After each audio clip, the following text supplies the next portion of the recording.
Hi ನಮಸ್ತೆ ಎಲ್ಲ ಹೇಗಿದ್ದೀರಾ? ಎಲ್ಲರೂ ಚೆನ್ನಾಗಿದ್ದೀರಾ ಅಂದ್ಕೊಳ್ತೀನಿ. Welcome back to my channel. ಇವತ್ತಿನ ಲಾಗಲ್ಲಿ ಕಂಪ್ಲೀಟಾಗಿ ಮಾರ್ನಿಂಗ್ ಹಾಕಿರುವಂಥ ಎಲ್ಲ ರಂಗೋಲಿಗಳನ್ನ ನಿಮ್ಮ ಜೊತೆಗೆ ಶೇರ್ ಮಾಡ್ತಾ ಇದ್ದೀನಿ. ಹಾಗೆ ರಂಗೋಲಿ ಹಾಕೋದು ಅಂದರೆ ಎಲ್ಲರಿಗೂ ತುಂಬ ಇಷ್ಟ ಆಗುತ್ತಲ್ವ, ಎಲ್ಲ ಹೆಣ್ಮಕ್ಳಿಗೂ. ಮಾರ್ನಿಂಗ್ ಎದ್ದು ಅದರಲ್ಲೂ ಚಿಕ್ಕವರಿದ್ದಾಗ ತುಂಬ ಇಂಟ್ರೆಸ್ಟ್ ಇರುತ್ತೆ. ಹೋಗ್ತಾ ಹೋಗ್ತಾ ಸ್ವಲ್ಪ ಕಡಿಮೆ ಆಗಿರುತ್ತೆ ಓದೋದು ಅದು ಇದು ಅಂತ. ಚಿಕ್ಕವರಿದ್ದಾಗ ಅದೊಂಥರ ಇಂಟ್ರೆಸ್ಟ್ ಇರುತ್ತೆ ಅಲ್ವಾ, ಡಿಸೈನ್ ಬಿಡಿಸ್ಬೇಕು ಅಂತ.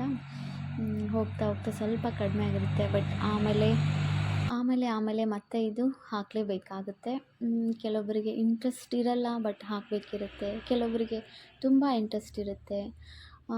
ಹೇಳೋದಾದರೆ ನನಗೆ ತುಂಬ ಇಂಟ್ರೆಸ್ಟು. ನನಗೆ ಡಿಸೈನ್ಸ್ ಅಂದರೆ ಸುಮ್ಮನೆ ಪೇಪರ್ ಸಿಕ್ಕಿದ್ರೂ ಸಾಕು, ಏನಾದರೂ ಬಿಡಿಸ್ತಾ ಇರ್ತೀನಿ. ಸೊ ಹಾಗಾಗಿ ರಂಗೋಲಿ ಹಾಕೋದಂದ್ರೂ ಕೂಡ ತುಂಬ ಇಷ್ಟ ಆಗುತ್ತೆ. ಆಮೇಲೆ ಬಾಗಿಲನ್ನ ಚೆನ್ನಾಗಿ ಒರೆಸ್ಬಿಟ್ಟು ನಾವು ಹಾಕೋದ್ರಿಂದ, ಪ್ರತಿನಿತ್ಯ ರಂಗೋಲಿನ ಹಾಕೋದ್ರಿಂದ ಅದ್ರ ವೈಬ್ರೇಷನ್ನೇ ತುಂಬ ಚೆನ್ನಾಗಿರುತ್ತೆ. ಏನು ಮನೆ ಒಳಗಡೆ ಯಾವುದೇ ನೆಗೆಟಿವ್ ಎನರ್ಜಿ ಬರ್ದಿರೋ ಹಾಗೆ ತಡೆಯೋಷ್ಟು ಶಕ್ತಿ ಈ ಒಂದು ಡಿಸೈನ್ಗೆ ಇರುತ್ತೆ. ಪಾಸಿಟಿವ್ ಎನರ್ಜಿನ ಅದು ಕ್ರಿಯೇಟ್ ಮಾಡುತ್ತೆ. ಮನೆಗೆ ಯಾರೇ ಬಂದರೂ ದಾಟ್ಕೊಂಡು ಬರ್ತಾರಲ್ವ ರಂಗೋಲಿನ, ಅಥವಾ ಮನೆಯಿಂದ ಯಾರೇ ಹೊರಗೆ ಹೋಗ್ತಾ ಇದ್ರೂ ಕೂಡ ರಂಗೋಲಿನ ನೋಡಿಕೊಂಡು ಅವ್ರಿಗೆ ಒಂದು ಸ್ಮೈಲ್ ಬರುತ್ತೆ ಫೇಸಲ್ಲಿ. ರಂಗೋಲಿನ ನೋಡಿದ ಕೂಡಲೇ ಅದು ಬಂತಂದರೆ ಆ ಕ್ಷಣಕ್ಕೆ ಅಲ್ಲಿ ಪಾಸಿಟಿವ್ ಎನರ್ಜಿ ಕ್ರಿಯೇಟ್ ಆಗುತ್ತೆ. ಹಾಗೆ ಮನೆ ಒಳಗೆ ಕೂಡ ಯಾವುದೇ ನೆಗೆಟಿವ್ ಎನರ್ಜಿ ಬರಲ್ಲ ಅಂತ ದೊಡ್ಡವರು ಹೇಳ್ತಾರೆ. ಅದು ನಿಜ ಕೂಡ. ಪ್ರತಿನಿತ್ಯ ನೀವು ಯಾರಾದರೂ ರಂಗೋಲಿ ಇನ್ನೂ ಹಾಕ್ತಿರ್ಲಿಲ್ಲ ಅಂದರೆ ಎವ್ರಿಡೇ ಹಾಕಿ ನೋಡಿ, ಆ ಎನರ್ಜಿನೇ ಚೆನ್ನಾಗಿರುತ್ತೆ. ಮನೆಯಲ್ಲಿ ಎಷ್ಟೋ ಒಳ್ಳೆ ಒಳ್ಳೆ ವಿಷಯಗಳು ನಡೆಯೋದಕ್ಕೆ ಸ್ಟಾರ್ಟ್ ಆಗುತ್ತೆ. ಮನೆಯಲ್ಲಿ ಏನು ಜಗಳಗಳು ಮತ್ತು ಬೇಜಾರು, ನೋವು ಅದೆಲ್ಲ ಕಡಿಮೆ ಆಗ್ತಾ ಬರುತ್ತೆ. ಅಷ್ಟು ಎನರ್ಜಿ ಇರುತ್ತೆ, ಅಷ್ಟು ಒಂದು ವೈಬ್ಸ್ ಇರುತ್ತೆ ಈ ರಂಗೋಲಿಗೆ. ಹೊಸ್ತಿಲು ಇರುತ್ತಲ್ವ, ಅದನ್ನು ಚೆನ್ನಾಗಿ ಒರೆಸ್ಬಿಟ್ಟು ಬಾಗಿಲಿಗೆ ಕುಂಕುಮನ ಹಚ್ಬೋದು. ನಾವಿರೋ ಮನೆಯಲ್ಲಿ ಹಚ್ಚಿರಲ್ಲ ಓನರು, ಹಾಗಾಗಿ ನಾನು ಹಚ್ತಾ ಇಲ್ಲ. ಹಾಗೆಯೇ ರಂಗೋಲಿ ಎಲ್ಲ ಹಾಕ್ತೀನಿ. ಹಾಗೆ ಇದು ನಮ್ಮ ಡಾಗ್ ನೋಡಿ, ನಾನು ಯಾವಾಗೆಲ್ಲ ರಂಗೋಲಿ ಬಿಡಿಸ್ತಾ ಇರ್ತೀನಿ, ಯಾವಾಗಲೂ ನನ್ನ ಜೊತೆಲೇ ಕೂತ್ಕೊಂಡಿರುತ್ತೆ. ನಾನು ಎಷ್ಟು ಅರ್ಲಿ ಮಾರ್ನಿಂಗ್ ಎದ್ದು ಹಾಕ್ತಾಯಿದ್ರು ಕೂಡ ಹೊರಗೆ ಬರುತ್ತೆ, ಅಥವಾ ಲೇಟಾಗಿ ಹಾಕಿದರೂ ಇರುತ್ತೆ. ಒಟ್ಟು ಯಾವುದೇ ಸಮಯಕ್ಕಾದರೂ ಅದು ನನ್ನ ಜೊತೆಗೆ ಇದ್ದೇ ಇರುತ್ತೆ. ಇದು ಸೆಕೆಂಡ್ ರಂಗೋಲಿ ಆಗಿತ್ತು. ಸಿಂಪಲ್ಲಾಗಿ ಇರ್ತವೆ ರಂಗೋಲಿಗಳು, ಬಟ್ ಹಾಕಿ ಆದಮೇಲೆ ತುಂಬ ಬ್ಯೂಟಿಫುಲ್ಲಾಗಿ ಕಾಣಿಸುತ್ತೆ. ಹಾಗೆ ಇದ್ರ ಜೊತೆಗೆ ನಾನು ಮೇಲೆ ಸ್ವಲ್ಪ ರೆಡ್ ಕಲರ್ ರಂಗೋಲಿನ ಹಾಕ್ತಾಯಿದ್ದೀನಲ್ವ, ಅದು ಆ್ಯಕ್ಚುಲಿ ರೆಡ್ ಕಲರ್ ರಂಗೋಲಿ ಅಲ್ಲ, ಕುಂಕುಮ ಇರುತ್ತೆ ಅಲ್ವಾ, ಕುಂಕುಮ ಡೇಟ್ ಮುಗ್ದೋಗಿದ್ದು ಕುಂಕುಮ ತುಂಬ ಇತ್ತು. ಅದನ್ನೇ ರಂಗೋಲಿ ಪುಡಿಯಲ್ಲಿ ಕಲಿಸ್ಕೊಂಡು ಅದ್ರ ಜೊತೆಗೆ ಮೇಲೆ ಸ್ವಲ್ಪ ಹಾಕ್ತಾಯಿದ್ದೀನಿ. ಅದು ಇನ್ನೂ ಚೆನ್ನಾಗಿ ಕಾಣಿಸುತ್ತೆ ರಂಗೋಲಿಗೆ.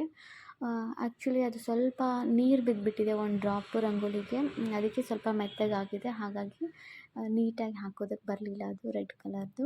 ಹಾಗೆ ಚುಕ್ಕಿ ಚುಕ್ಕಿ ಮಾತ್ರ ಇಡ್ತಾಯಿದ್ದೆ. ಬಟ್ ತುಂಬ ಚೆನ್ನಾಗಿ ಕಾಣಿಸುತ್ತೆ, ಸಿಂಪಲ್ಲಾಗಿರುತ್ತೆ. ನೀವೂ ಟ್ರೈ ಮಾಡಿ ಎಲ್ಲ ಡಿಸೈನ್ಸು. ಆಮೇಲೆ ಇದೆಲ್ಲ ರಂಗೋಲಿ ನಿಮಗೆ ಇಷ್ಟ ಆಯಿತಾ, ಹೇಗೆ ಅನ್ನಿಸ್ತು ಅಂತ ಕೂಡ ಕಮೆಂಟ್ ಮಾಡಿ ಹೇಳಿ. ಹಾಗೆಯೇ ರಂಗೋಲಿಗಳನ್ನ ನಾವು ಅರ್ಲಿ ಮಾರ್ನಿಂಗ್ಗೆ ಹಾಕೋದ್ರಿಂದ ಏನಾಗುತ್ತೆ ಅಂತಂದರೆ, ಈ ರಂಗೋಲಿ ಹಾಕುವಾಗ ನಮ್ಮ ಕೈಯಲ್ಲಿ ಒಂದು ಮುದ್ರೆ ರೆಡಿ ಆಗುತ್ತೆ, ಒಂದು ಮುದ್ರೆ ಕ್ರಿಯೇಟ್ ಆಗುತ್ತೆ. ಅದಕ್ಕೆ ಯಾವ ಮುದ್ರೆ ಹೇಳ್ತಾರೆ ಅಂದರೆ ಧ್ಯಾನ ಮುದ್ರೆ ಅಂತ ಹೇಳ್ತಾರೆ. ಹಿಂಗೆ ಎರಡು ಹೆಬ್ಬೆರಳು ಮತ್ತು ಇಂಡೆಕ್ಸ್ ಫಿಂಗರ್ ಏನಂತಾರೆ, ತೋರು ಬೆರಳು, ಇವೆರಡರ ಮಧ್ಯದಲ್ಲಿ ನಾವು ರಂಗೋಲಿನ ಹಿಡಿದು ಹಾಕ್ತೀವಲ್ವ, ಆಗ ಧ್ಯಾನ ಮುದ್ರೆ ಕ್ರಿಯೇಟ್ ಆಗುತ್ತೆ. ಆ ಮುದ್ರೆ ನಾವು ಬೆಳಗಿನ ಜಾವ ಮಾಡೋದ್ರಿಂದ ನಮ್ಮ ಮನಸ್ಸು ಏಕಾಗ್ರವಾಗುತ್ತೆ. ಹೆಚ್ಚು ನಮಗೆ ಟೆನ್ಷನ್ ಆಗೋದು, ಚಿಂತೆಗಳು ಆಗೋದು ಈ ಥರದ್ದು ಏನೂ ಆಗಲ್ಲ. ಹಾಗೆ ಆ ಸಮಯದಲ್ಲಿ ಬೆಳಗ್ಗೆ ಎದ್ದ ತಕ್ಷಣವೇ ಭಗವಂತ ನೆನಪು ಮಾಡಬೇಕಲ್ವ, ಭಗವಂತ ನೆನಪು ಮಾಡ್ತಾ ನಾವು ಕೆಲಸಗಳನ್ನ ಮಾಡ್ತಾ ಇರ್ತೀವಿ. ಆಗ ಇನ್ನೂ ಏಕಾಗ್ರತೆ ಜಾಸ್ತಿ ಆಗುತ್ತೆ. ಹಾಗೆ ಭಗವಂತನ ಜೊತೆಗೆ ನಮ್ಮ ಮನಸ್ಸು ಕನೆಕ್ಟ್ ಆಗೋದಕ್ಕೆ ಕೂಡ ಅದು ಮುದ್ರೆ ಹೆಲ್ಪ್ ಮಾಡುತ್ತೆ. ಹಾಗಾಗಿ ರಂಗೋಲಿ ಹಾಕೋದಕ್ಕೆ ಇನ್ನೊಂದು ವಿಶೇಷತೆ ಅಂದರೆ ಈ ಮುದ್ರೆ ಕ್ರಿಯೇಟ್ ಆಗೋದು ಒಂದು ರೀಸನ್ ಆಗಿರುತ್ತೆ. ಸೊ ಹಾಗಾಗಿ ಅದನ್ನು ಬೆಳಗಿನ ಜಾವನೇ ಹಾಕಬೇಕು ಅಂತ ನಮ್ಮ ಹಿರಿಯರೆಲ್ಲರೂ ಆ ಪದ್ಧತಿಯನ್ನು ಮಾಡಿದರು. ಹಾಗೆ ಅವಾಗೆಲ್ಲ ರಂಗೋಲಿನ ಹಾಕ್ತಾ ಇದ್ದಾಗ ಅದ್ರ ಜೊತೆಗೆ ಸ್ವಲ್ಪ ಅಕ್ಕಿ ಹಿಟ್ಟು ಸೇರಿಸಿ ಹಾಕ್ತಾಯಿದ್ರಂತೆ. ಅಂದರೆ ಇರುವೆಗಳು ಏನಾದರೂ ಇದ್ದರೆ ಅದಕ್ಕೆ ಊಟ ಸಿಗುತ್ತೆ ಅಂತ. ಯೂಶ್ವಲಿ ಸ್ವಲ್ಪ ಅಂಗಳದಲ್ಲೆಲ್ಲ ಹಾಕ್ತಿರ್ತಿದ್ರಲ್ವ ರಂಗೋಲಿಗಳನ್ನ, ಅಂಗಳದ ಹತ್ರ ಇರುವೆಗಳೆಲ್ಲ ಇರುತ್ತೆ. ಹಾಗಾಗಿ ಅದಕ್ಕೆ ಊಟ ಆಗುತ್ತೆ ಅಂದ್ಬಿಟ್ಟು ಕೆಲವೊಬ್ಬರು ಅಕ್ಕಿ ಹಿಟ್ಟಿಂದ ಹಾಕ್ತಿದ್ರಂತೆ. ಹಾಗೆ ಇನ್ನು ಕೆಲವೊಬ್ಬರು ಹೊಸ್ತಿಲ ಹತ್ರ ಹಾಕೋದ್ರಿಂದ ಅದರಲ್ಲಿ ಕೆಮಿಕಲ್ ಇರುತ್ತೆ, ಕುಂಕುಮ ಅರಿಶಿನ ಎಲ್ಲ ಹಚ್ಚಿಬಿಟ್ಟು ಹಾಕೋದ್ರಿಂದ ಕೆಮಿಕಲ್ ಇತ್ತು ಅಂದರೆ ಯಾವುದೇ ಹುಳುಗಳು ಮನೆ ಒಳಗೆ ಬರಲ್ಲ. ಹಾವುಗಳು ಮತ್ತು ಜರಿ, ಚೇಡು ಅವಾಗೆಲ್ಲ ಜಾಸ್ತಿ ಇರ್ತಿತ್ತಲ್ವ, ಅದ್ಯಾವುದು ಮನೆ ಒಳಗೆ ಎಂಟ್ರಿ ಮಾಡ್ತಾ ಇರಲಿಲ್ವಂತೆ. ಕೆಮಿಕಲ್ ಸ್ಮೆಲ್ಗೆ. ಹಾಗಾಗಿ ಅವುಗಳನ್ನೆಲ್ಲ ಹಚ್ಚೋದು ಪದ್ಧತಿಯನ್ನು ಮಾಡ್ಕೊಂಡು ಬಂದರು. ಹಾಗೆ ಹೊಸ್ತಲು ಇರುತ್ತಲ್ವ ಕಟ್ಟಿಗೆದು, ಅದು ಕೂಡ ಹುಳ ಹತ್ತಲ್ವಂತೆ. ಹಾಗಾಗಿ ಅರಿಶಿನ ಕುಂಕುಮ ಹಚ್ಬಿಟ್ಟು ಈ ಥರ ರಂಗೋಲಿ ಹಾಕೋದ್ರಿಂದ ಎಷ್ಟೊಂದು ಅಡ್ವಾಂಟೇಜಸ್ ಇದೆ. ನೀವು ಯಾರೆಲ್ಲ ಪ್ರತಿನಿತ್ಯ ಹಾಕ್ತೀರಾ, ಎಷ್ಟು ಗಂಟೆಗೆ ಹಾಕ್ತೀರಾ ಅಂತ ಹೇಳಿ ಆಯಿತಾ. ನೋಡಿ, ಇದು ಮತ್ತೆ ಒಂದಿನ ನಮ್ಮ ಡಾಗ್ ಅದಕ್ಕೆ ಹೊರಗೆ ಬಂದು ಎಲ್ಲ ತುಳಿದ್ಬಿಡುತ್ತೆ ಅಂದ್ಬಿಟ್ಟು ಮಾಪ್ನ ಕಲ್ಲೊರೆಸೋ ಸ್ಟಿಕ್ನ ಅಡ್ಡ ಇಟ್ಟಿದ್ದೀನಿ. ಅದಕ್ಕೆ ಸ್ವಲ್ಪ ಹೆದರ್ಕೊಳ್ಳುತ್ತೆ, ಅದು ಬರಲ್ಲ ಅದನ್ನು ನೋಡಿದರೆ. ಹಾಗಾಗಿ ಅಲ್ಲೇ ನಿಂತ್ಕೊಂಡು ನೋಡ್ತಾ ಇತ್ತು. ಇಲ್ಲಾಂದರೆ ಒಂದೇ ಒಂದು ಹೆಜ್ಜೆ ಇಟ್ಬಿಟ್ರೆ ಮುಗೀತು, ಬಾಲ ಎಲ್ಲ ಹಿಂಗೆ ಅಳ್ಗಾಡಿಸುತ್ತೆ. ಫುಲ್ ರಂಗೋಲಿ ಕಸ ಹೊಡೆದಿರೋ ಥರ ವ್ಯಾನಿಷ್ ಆಗೋಗುತ್ತೆ. ಸೊ ಅದಕ್ಕೇ ಅದನ್ನು ಅಲ್ಲೇ ನಿಲ್ಲಿಸಿದ್ದೆ. ಅದಾದಮೇಲೆ ಇದು ದೀಪಾವಳಿ ಹಬ್ಬಕ್ಕೆ ನಾನು ಹಾಕ್ಕೊಂಡಿದ್ದ ರಂಗೋಲಿ ಆಗಿತ್ತು. ಇಲ್ಲಿ ಮಧ್ಯದಲ್ಲಿ ರೌಂಡಾಗಿ ಸ್ಪೇಸ್ ಬಿಟ್ಟಿದ್ದೀನಲ್ವ, ಅಲ್ಲಿ ದೀಪವನ್ನು ಇಡೋದಕ್ಕೋಸ್ಕರ ಈ ಥರ ಹಾಕ್ಕೊಳ್ತಾ ಇದ್ದೆ. ಪ್ರತಿನಿತ್ಯ ರಂಗೋಲಿ ಹಾಕೋದಕ್ಕೆ ಸ್ಟಾರ್ಟ್ ಮಾಡಿದಾಗಿಂದ ಮೊದಲು ಒಂದೊಂದು ದಿನ ಗ್ಯಾಪ್ ಆಗೋಗ್ತಿತ್ತು.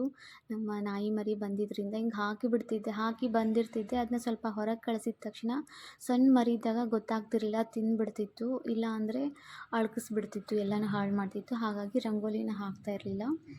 ಇವಾಗ ಸ್ವಲ್ಪ ಅದು ದೊಡ್ಡದಾಗಿದೆ, ಆ ಥರ ಏನೂ ಮಾಡಲ್ಲ, ಅಷ್ಟಾಗಿ ಹಾಳು ಮಾಡಲ್ಲ. ಹಾಗಾಗಿ ಎವ್ರಿ ಡೇ ಹಾಕ್ತಾಯಿದ್ದೀನಿ.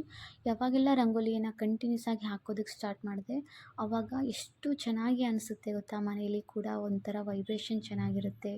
ಏನಾದರೂ ಹೆಲ್ತ್ ಇಶ್ಯೂ ಇದ್ದರೂ ಕೂಡ ಅದು ಒಂಥರ ಕ್ಯೂರ್ ಆಗ್ತಾ ಬರುತ್ತೆ. ಈ ರಂಗೋಲಿಗೆ ಏನೋ ಒಂದು ಎನರ್ಜಿ ಇದೆ. ನಿಮಗೂ ಈ ಥರ ಅನುಭವ ಆಗಿದೆಯಾ ಹೇಳಿ. ಪ್ರತಿನಿತ್ಯ ಯಾರಾದರೂ ಇನ್ನೂ ಹಾಕ್ತಿರ್ಲಿಲ್ಲ ಅಂದರೆ ಬ್ಯುಸಿ ಆಗಿಬಿಟ್ಟು ಎಷ್ಟೊಂದು ಜನಗಳೆಲ್ಲ ಕೆಲ್ಸಕ್ಕೆ ಹೋಗ್ತಾ ಇದ್ರಂದರೆ ಪಾಪ ಅವರಿಗೆಲ್ಲ ಕಷ್ಟ ಆಗ್ತಿರುತ್ತೆ. ಆದ್ರೂ ಒಂದೆರಡು ಎಳೆಯನ್ನು ನಾವು ರಂಗೋಲಿ ಹಾಕೋದ್ರಿಂದ ಅದು ಒಂಥರ ಚೆನ್ನಾಗಿರುತ್ತೆ ಎನರ್ಜಿ. ಯಾರೆಲ್ಲ ಹಾಕ್ತಿದ್ದೀರಾ ಅಥವಾ ನಿಮಗೆ ಯಾವ ಥರ ಅನುಭವ ಆಗಿದೆ ಅಂತ ಹೇಳಿ. ಹಾಗೆ ಈ ಎಲ್ಲ ಡಿಸೈನ್ಸು ಇಷ್ಟ ಆಯಿತಾ ಅಂತಲೂ ತಿಳಿಸಿ.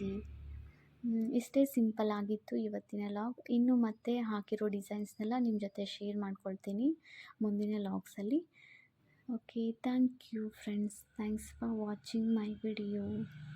ಹಾಗೆ ಯಾರಾದರೂ ಹೊಸದಾಗಿ ಚಾನಲ್ನ ಸ್ಟಾರ್ಟ್ ಮಾಡಿದ್ರಿ ಅಂದರೆ ನಿಮ್ಮ ಚಾನಲ್ ಯಾವ ಥರ ಇರಬೇಕು ಅಂದರೆ ವಿಡಿಯೋಸು ನಿಮ್ಮದು ಫೇಸ್ ಆದರೂ ಕಾಣಿಸ್ತಾ ಇರಬೇಕು, ಅಥವಾ ನೀವು ಫೇಸ್ ತೋರಿಸ್ದೇ ವಿಡಿಯೋ ಮಾಡ್ತಾಯಿದ್ರೆ ಅಂದರೆ ಈ ಥರ ಲಾಗ್ಸ್ ಮಾಡೋದು ವಿತೌಟ್ ಫೇಸು, ಮತ್ತು ಈ ಥರ ರಂಗೋಲಿ ಡಿಸೈನ್ಸ್ ಏನಾದರೂ ಇದ್ದರೆ ಅದರಲ್ಲಿ ವಾಯ್ಸ್ ಓವರ್ ಕಂಪಲ್ಸರಿ ಕೊಡಬೇಕು. ಅಥವಾ ವಾಯ್ಸ್ ಓವರು ಕೊಡ್ತಾ ಇಲ್ಲ ಅಂದರೆ ಏನಾದರೂ ಸಬ್ ಟೈಟಲ್ ಬರಿತಾ ಇರಬೇಕು. ಇಲ್ಲ ಅಂದರೆ ಮಾನಿಟೈಸೇಷನ್ ಆಗೋಲ್ಲ. ನಾವು ಸೈಲೆಂಟ್ ಲಾಗ್ ಅಂತ ಅಂದ್ಬಿಟ್ಟು ಏನೋ ಮ್ಯೂಸಿಕ್ ಏನೂ ಇಲ್ಲದೆ ಹಾಕಿದರೆ ಅದು ಮಾನಿಟೈಸೇಷನ್ ಆಗುವಾಗ ರಿಜೆಕ್ಟ್ ಆಗುತ್ತೆ. ಹಾಗೆ ಮ್ಯೂಸಿಕ್ಕು ಕೂಡ ಯಾವುದನ್ನು ನಾವು ರಿಪೀಟೆಡ್ ಹಾಕೋ ಹಾಗಿಲ್ಲ. ಕಾಪಿರೈಟ್ ಅಂತ ಬರ್ತಾ ಇದ್ದರೆ ಅದನ್ನಂತೂ ಮೊದಲು ಹಾಕಬಾರ್ದು. ಏನು ನಮ್ಮ ಚಾನಲ್ಗೆ ಬೇರೆ ಪ್ರಾಬ್ಲಮ್ ಆಗೋಲ್ಲ, ಅಂದರೆ ವಿಡಿಯೋಸ್ ಬ್ಲಾಕ್ ಆಗೋದು ಅಥವಾ ಚಾನಲ್ ಡಿಲೀಟ್ ಆಗೋದು ಆಗೋಲ್ಲ ಕಾಪಿರೈಟ್ ಬಂದರೆ, ಬಟ್ ಮಾನಿಟೈಸೇಷನ್ ಆಗೋಲ್ಲ. ಸೊ ಹಾಗಾಗಿ ಯಾವುದು ಮ್ಯೂಸಿಕ್ಕನ್ನ ಹಾಕಬೇಡಿ, ಎಲ್ಲ ಸ್ವಂತ ವಾಯ್ಸ್ ಇರಬೇಕು ಒಂದು. ಇಲ್ಲಾಂದರೆ ಅದಕ್ಕೆ ಸಬ್ ಟೈಟಲ್ ನರೇಷನ್ ಕೊಡ್ತಾ ಇರಬೇಕು. ನೀವು ಏನು ಕೆಲಸ ಮಾಡ್ತಾ ಇರ್ತೀರಾ ಅಥವಾ ರಂಗೋಲಿ ಬಗ್ಗೆ ಏನು ಮಾಡ್ತಾ ಇರ್ತೀರಾ ಅದನ್ನು ಮಾತಾಡೋಕ್ಕಾಗಿಲ್ಲ ಅಂದರೆ ನರೇಷನ್ ಕೊಡಬೇಕು, ಅಥವಾ ಮಾತಾಡಬೇಕು. ಎರಡರಲ್ಲಿ ಒಂದು ಮಾಡಬೇಕು. ಅಂದರೆ ಮಾತ್ರ ಚಾನಲ್ ಸಕ್ಸಸ್ಫುಲ್ ಆಗುತ್ತೆ. ಇಲ್ಲ ಅಂದರೆ ಅದು ರಿಜೆಕ್ಟ್ ಆಗುತ್ತೆ. ನಂದು ಒಂದು ಸರಿ ಚಾನಲ್ಲು ಮಾನಿಟೈಸೇಷನ್ಗೆ ಬಂದಿತ್ತು, ಬಟ್ ನನಗೆ ಗೊತ್ತಿರಲಿಲ್ಲ ವಾಯ್ಸ್ ಓವರ್ ಕೊಡಬೇಕು ಅಥವಾ ಸಬ್ ಟೈಟಲ್ ಎರಡರಲ್ಲಿ ಯಾವುದಾದ್ರೂ ಇರಬೇಕು ಅಂತ. ನಾನು ಎರಡೂ ಮಾಡಿಲ್ಲ. ಹಾಗಾಗಿ ಕೆಲವೊಂದು ವಿಡಿಯೋಸಿಗೆ ಮಾಡಿದ್ದೀನಿ, ಕೆಲವೊಂದು ವಿಡಿಯೋಸಿಗೆ ಮಾಡಿರಲಿಲ್ಲ, ಅಂದರೆ ಸಬ್ ಟೈಟಲ್ ಕೊಟ್ಟಿರಲಿಲ್ಲ. ಆವಾಗ ಅದೆಲ್ಲ ಏನಾಯಿತು ಅಂದರೆ ಮಾನಿಟೈಸೇಷನ್ಗೆ ಅಪ್ಲೈ ಮಾಡಿದಾಗ ಸಕ್ಸಸ್ ಆಗಲಿಲ್ಲ. ಅದಕ್ಕೇ ಹೇಳಿದೆ, ನೀವೂ ಹಾಗೆ ಏನಾದರೂ ಮಾಡ್ತಾಯಿದ್ರೆ ಅದೆಲ್ಲ ಸ್ಟಾಪ್ ಮಾಡಿ. ಅಪ್ಲೈ ಮಾಡೋಕ್ಕೂ ಮೊದಲು ಆ ಥರದ ವಿಡಿಯೋಸ್ ಏನೇ ಇದ್ದರೂ ಎಲ್ಲವನ್ನು ಚೆಕ್ ಮಾಡಿಕೊಂಡು ನಾವು ಡಿಲೀಟ್ ಮಾಡ್ಬೋದು, ಅಥವಾ ಪ್ರೈವೇಟ್ ಮಾಡಿ ಆಮೇಲೆ ಅಪ್ಲೈ ಮಾಡೋದ್ರಿಂದ ಸಕ್ಸಸ್ ಆಗುತ್ತೆ. ಹಾಗೆ ಅದಕ್ಕೆ ತಮ್ನೇಲ್ ಎಲ್ಲ ಹಾಕ್ತೀವಲ್ವ, ಯಾವುದು ರಿಪೀಟ್ ಆಗಬಾರ್ದು ತಮ್ನೇಲ್ಸು. ಮತ್ತು ವಿಡಿಯೋಸ್ ಕೂಡ ಸೇಮ್ ಹಾಕಿದ್ದೇನೆ ಮತ್ತೆ ಮತ್ತೆ ಹಾಕೋದು. ಶಾರ್ಟ್ಸಲ್ಲಿ ಸ್ವಲ್ಪ ವೈರಲ್ ಆಗ್ತಿಲ್ಲ ಇರು ಅಂದ್ಬಿಟ್ಟು ಮತ್ತೆ ಒಂದು ಹಾಕಿದ್ದೇನೆ ಹಾಕೋದು. ಹಾಗೆ ಮಾಡಿದರೆ ಅವಾಗೂ ಕೂಡ ಮಾನಿಟೈಸೇಷನ್ ಆಗೋದಕ್ಕೆ ತೊಂದರೆ ಆಗುತ್ತೆ.